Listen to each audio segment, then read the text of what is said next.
안녕하십니까. 하나금융투자에서 매크로 맡고 있는 소재용입니다. 날씨가 무척 더워졌죠.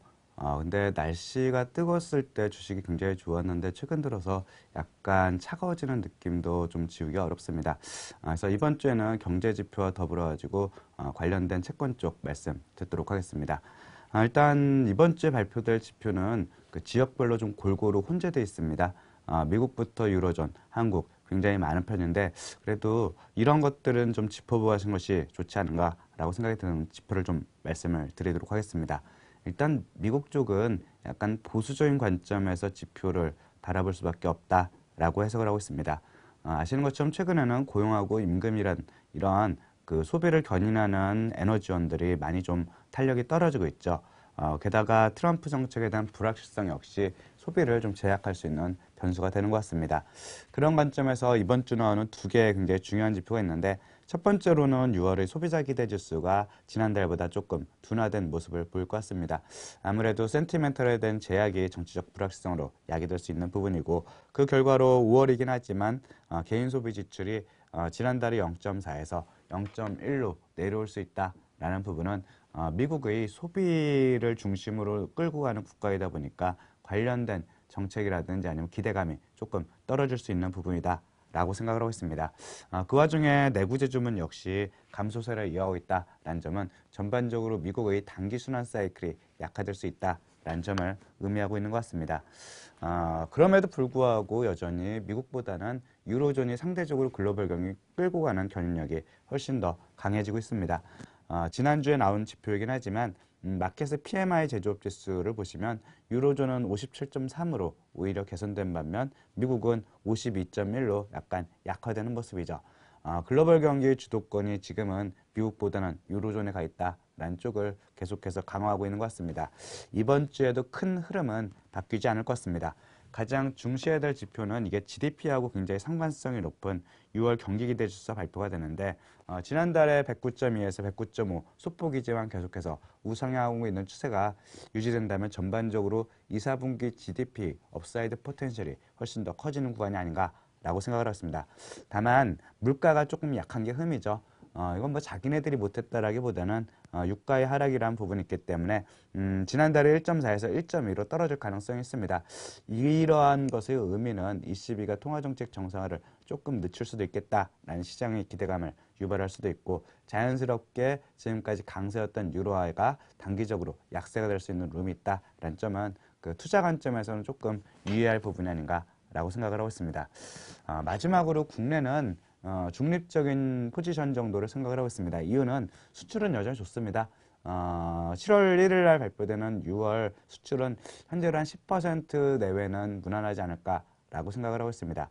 물론 미국 경기가 조금 둔화되고 있다는 점, 그 다음에 수출 물가가 전반적으로 떨어지고 있다는 점, 이런 점은 좀 중장기적인 제약 요인은 맞는데 최근 들어서 IP 업황이 워낙 좋기 때문에 이에 대한 수출 비중이 높은 한국 같은 경우는 그래도 두 자릿대 정도의 수출은 유지하지 않겠나라고 생각을 하고 있습니다. 특히 왼쪽 아까 말씀드린 것처럼 미국이 조금 둔화된다 하더라도 유로존은 여전히 좋다라는 점, 그 다음에 IT 업황이 좋다는 점은 오른쪽 그림 보시는 것처럼 수출 경기를 경유해서 우리나라 제조업의 센티멘탈 체감 경기를 개선시킬 수 있는 부분이기 때문에 이 부분은 긍정적이다라고 판단을 하고 있는데 변수는 이에 앞서 발표되는 그 한미 정상회담의 대기에 있죠. 이게 북한이라든지 미국, 중국 이 3자 간의 문제가 노출된 부분이기 때문에 아무래도 뭐 사드 등등등의 문제로 인한 뭐 수출에 대한 제약이라든지 아니면 통상 압력에 따른 환율에 대한 불리함 이러한 센티멘탈 리스크 요인들이 노출되기 때문에 전반적으로는 지표와 무관하게 이러한 이벤트 때문에 한국은 좀 중립적인 관점에서 매크로를 해석하고 있습니다. 예, 이어서 채권 쪽 말씀 듣도록 하겠습니다.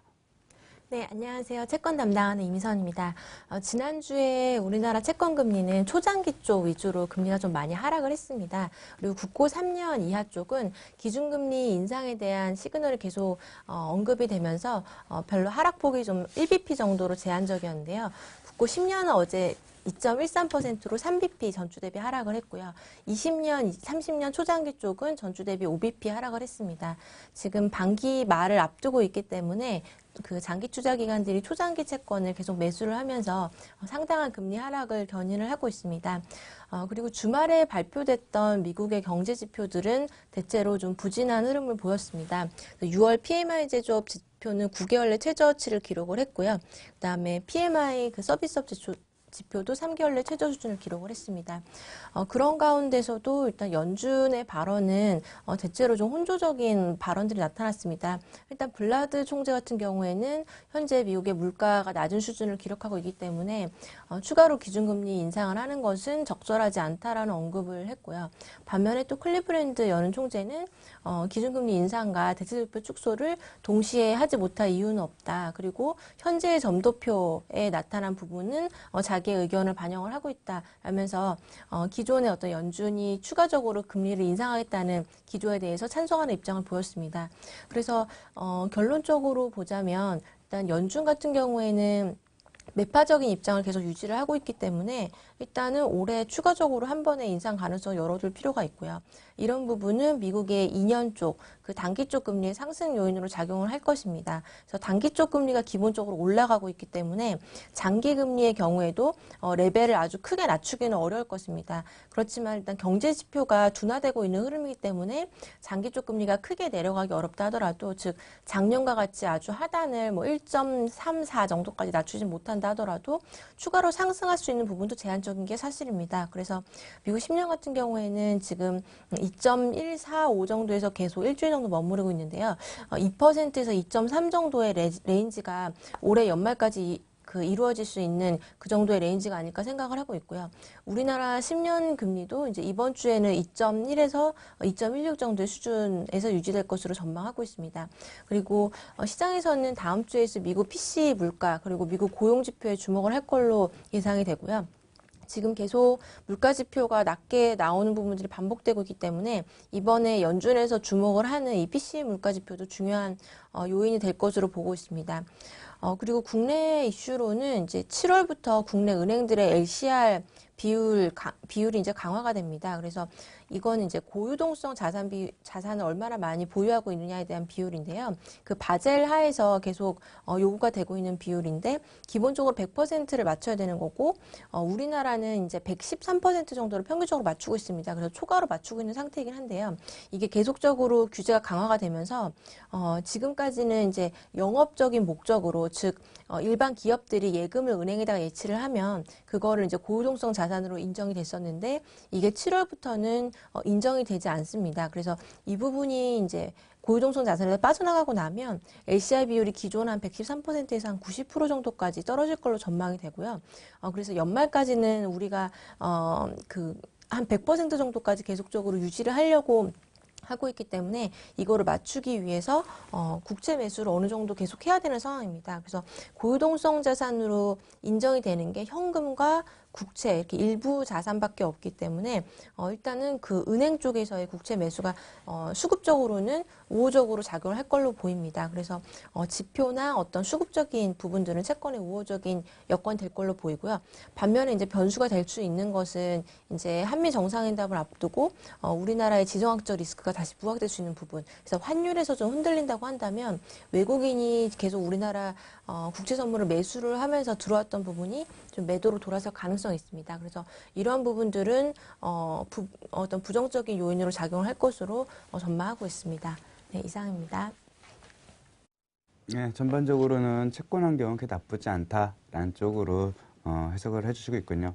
주식 쪽은 저희 쪽 세미나 때문에 이번 주에는 좀 자리를 비웠습니다. 네, 전반적인 톤 자체는 그 7월 이후에 어쨌든 우리나라의 어닝 시즌이 발표되다 보니까 이쪽에 대한 기대감이 높은 애들, 뭐 IT라든지 아니면 실적 개선에 대한 기대감이 높은 애들 중심으로 조금 선별적인 접근을 말씀을 드리고 있습니다.